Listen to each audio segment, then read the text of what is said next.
କାନ୍ଦୁଥିଲା। ତାପରେ କ'ଣ ହେଲା ନା ସେଠୁ ଭୀମ କହିଲା ବୁଢ଼ୀ ମାଉସୀ ତୁ କ'ଣ ପାଇଁ କାନ୍ଦୁଛୁ ଲୋ? କାନ୍ଦୁଛୁ କ'ଣ ପାଇଁ?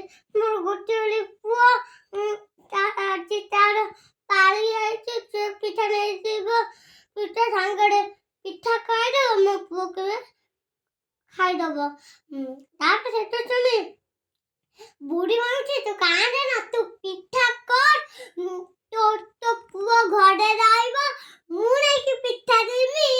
ଆଗରେ ଚଲେଇ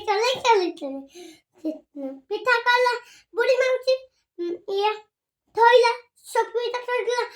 ଚଲେଇ ସବୁ ପିଠା ଖାଇ ବାଟରେ ଦେଖିଲା ବେଳକୁ ଶଗଡ଼ ଖାଲି, ମଣ୍ଡା ତ ଜମାରୁ ନାହିଁ। ତାପରେ ସେଠୁ କ'ଣ ହେଲା, ଅସୁର କଡ଼ ମଡ଼ କରିକି ଭୀମ ଆଡ଼କୁ ଡେଇଁଲା। ଭୀମ ତ ବହୁତ ବଳୁଆ, ସେ ତ ମାରିକି ଗଡ଼େଇ ଦବ। ସେ ତ ମାରିକି ଗଡ଼େଇ ଦେଲା। ଅଚିକା ଆସିଲା ଭୀମକୁ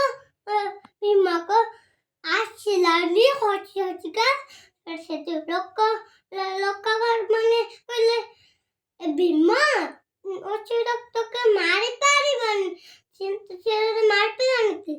ନା ମୁଁ ତାକୁ ମାରିକି ଗଡ଼େଇ ଦେଇଛି। ତାପରେ ସେଠି ଶୋଇଲା।